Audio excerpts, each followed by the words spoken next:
I've always had that anxiety ever since I became a single mum of thinking what's going to happen if I'm ever in that kind of situation.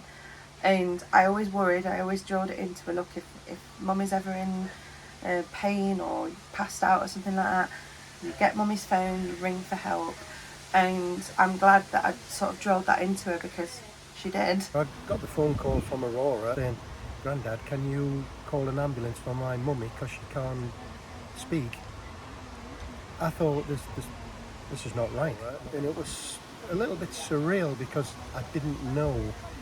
I thought it was an April Fool's at first, but as the call went on and she did take the phone close to Beth, and Beth was mumbling in the background, it was then that I did a phone call and just said, "Well, put the phone down.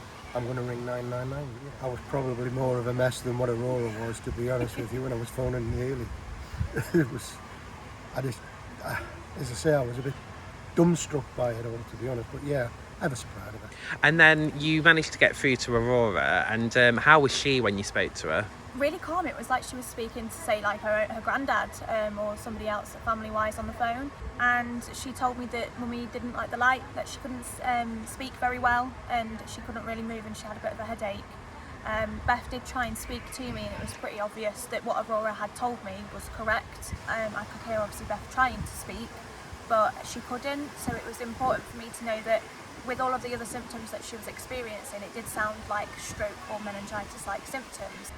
So we managed to get the call processed and an ambulance on the way to her. So I was very proud of her. I mean, I think I sat in the ambulance when we were on the way to the hospital speaking to Barbara saying, and I was crying saying, I'm so proud of her. It's nice to see that Aurora's got the recognition that she deserves, because she did do a really good job getting the help from mum. She led us upstairs, pointed to mum's bedroom, said mum was there, she's not very well, very calm, very collected, just what we wanted. How important is it for children like Aurora and I suppose her classmates today to learn what to do in that situation and about what the ambulance service does? It's very important because young children are carers. Parents can suddenly have an accident.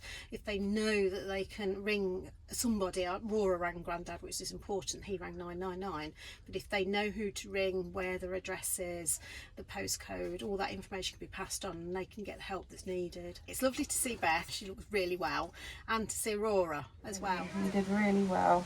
You were able to tell Hayley everything you needed and mummy needed, weren't you?